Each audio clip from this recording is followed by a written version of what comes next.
কিন্তু মন্ত্রীর বাড়ি বলে কথা, ওখানে পুলিশ প্রোটেকশন, বুঝতে পারছো তো? মানে যদি তুমি ওখানে গেলে পুলিশ তোমাকে অ্যারেস্ট করে ফেলে তখন? যদি না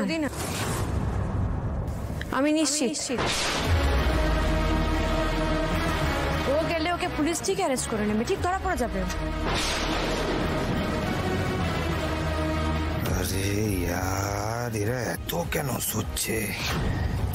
ওখানে না গেলে আমার কাজটা হবে কি করে? তো ফির আলটিমেটলি বাত ইয়ে হ্যায় কি তোরা আমায় নিয়ে যেতে পারবি না, তাই তো? তুই কেন বুঝছিস না মন্দার? তোর ভালোর জন্যই বলছি। ওখানে নিয়ে গেলে তুই ধরা পড়ে যাবি, ধরা পড়ার পর তুই কি বলবি না বলবি সেটা তো একটা চিন্তার ব্যাপার। মানে তোর তো পুরনো কথা কিছু। আরে বাবা, আমি তো শুধরানোর চেষ্টা করছি, ভালো হওয়ার চেষ্টা করছি, তোরা কেন বুঝতে পারছিস না? আচ্ছা মুশকিল है भाई।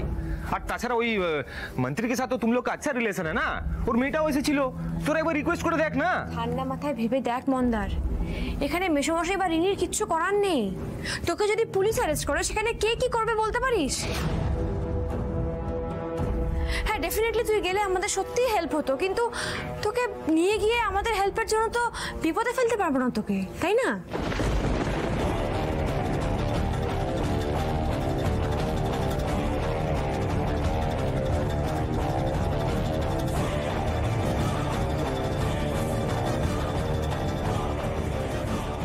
একটা কাজ তো করা যায়। এই শ্যামলি, ওই তোদের ওই চেনাশোনা পুলিশওয়ালাটা আছে না, কি না হরিণ, কে হিরণময় আঙ্কেল? হ্যাঁ হ্যাঁ, ওই রোহিণী বলছিল ওর কথা, ওকে একবার বলে দেখ না। রো তোমাকে হিরণময় আঙ্কেলের কথা বলেছে? হ্যাঁ, রোহিণী বল রही थी, উনি হেল্প করেছেন আমায় খোঁজার জন্য।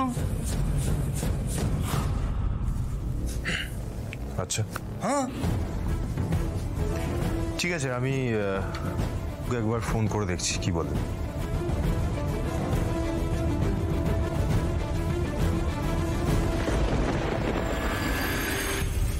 এবার দেখা যাক কি হয়।